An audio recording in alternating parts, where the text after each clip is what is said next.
up next, we have Johannes speaking. Johannes was the one that commented on the Prime Intellect Model 1-2 thing. And that is because he used to work at Prime Intellect. And that is his intro. So come on up. He'll be speaking about Aubrey AI, which you'll learn more about now. That's yours. Hi, I'm Johannes. I started working in DeSci 2021 when VitaDAO emerged, and then I did 1 year at Prime Intellect, where we basically built infrastructure really foundational for training AI and also in a decentralized way. And yeah, so now we apply AI with Aubrey de Grey again at VitaDAO, and this is basically Aubrey de Grey on demand. Who are we? DeSci. What do we do? Science on chain. What are we excited about? AI agents doing science on chain.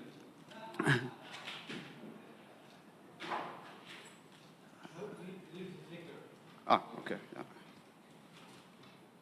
Yeah, so this is more like a visionary slide. Basically, what we think Aubrey of is basically having like a digital copy of the scientist and his hypothesis living in the cloud and being available for the community and also for the researchers to help them.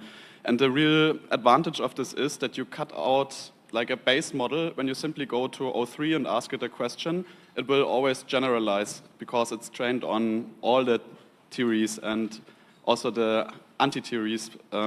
So if you have an agent that really leans into one idea and is biased actually in a good way, then you have like a strong advocate for a hypothesis or thesis. Like, for example, Aubrey de Grey really leans into the sense framework, which means that you rather repair age-related damage than you fix the root cause.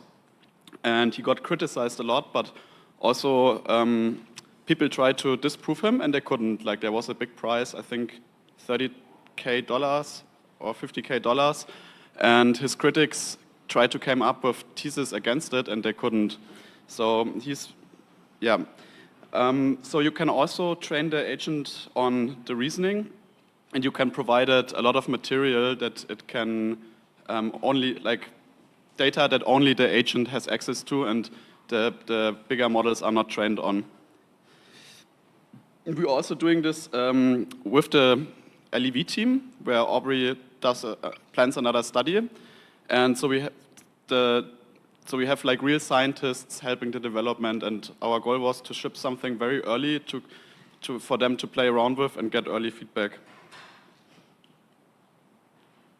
Yeah, so this is what we envision the front end. So you will have a terminal for the community where people can access Aubrey, they can discuss longevity with the agent, and we also envision this to be a shared space where the community comes together, discuss ideas, and the agent interacts with the community.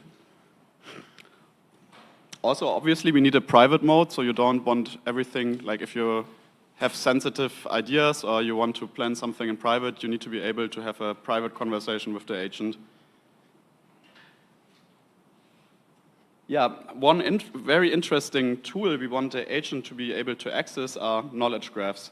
And knowledge graphs are basically, it's a large collection of PDFs that is stored into like a JSON schema, and it really helps to identify relationships in the data. And our big assumption and hope is that this will really reduce the hallucination of the agent, because if you ask it something very specific, it can go to this vast amount of PDF data from papers, and it can get the relevant relationships in the data. Ideally, this system would be also always up to date.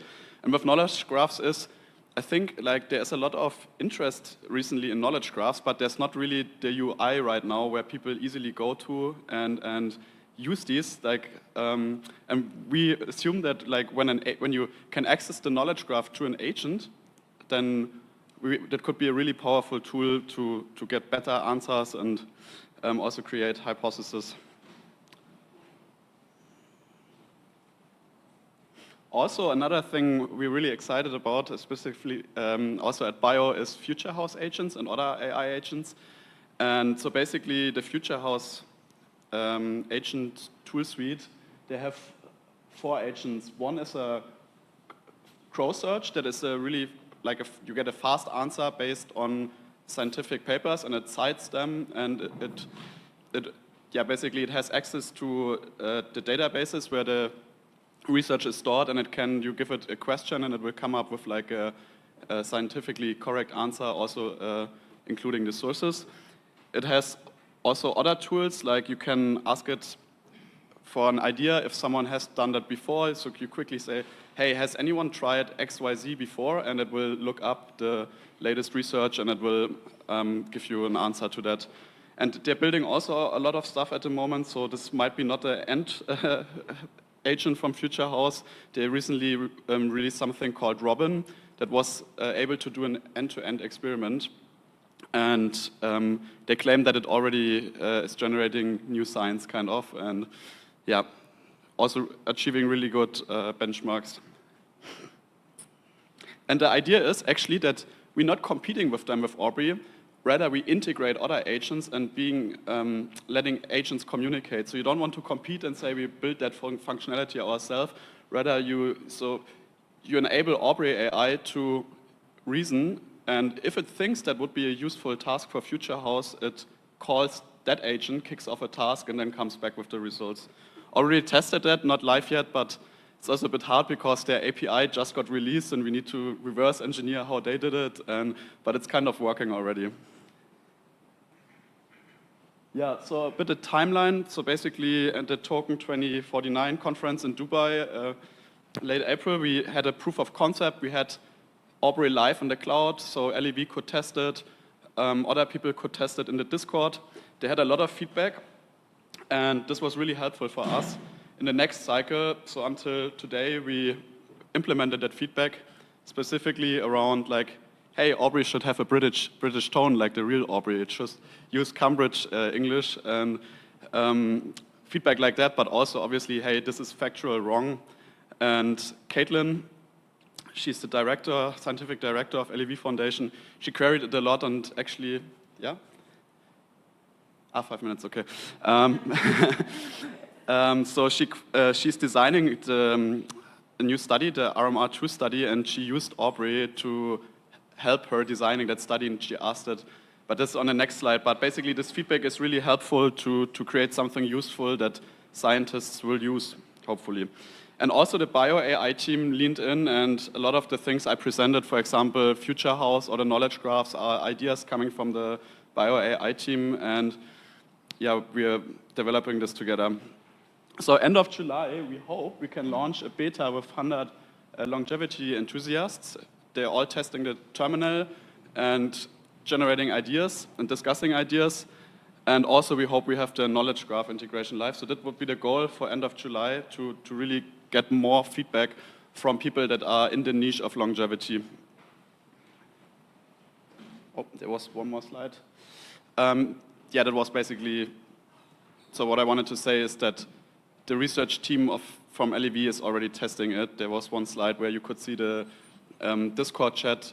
So Caitlin was asking it about labs in Spain and what kind of services they offer, and if she could ship mice from A to B. That was really interesting to read that conversation. And last, we can ask Aubrey, want to demo something?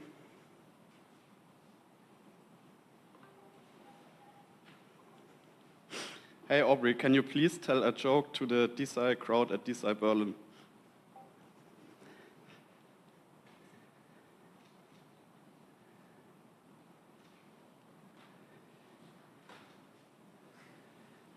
It'll take some time.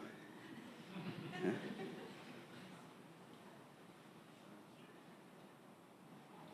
DeSci Berlin, you're the mRNA jab for fossilized grant committees, a few lines of code, colossal rejuvenation, and rolled out quicker than mitochondria can mutate.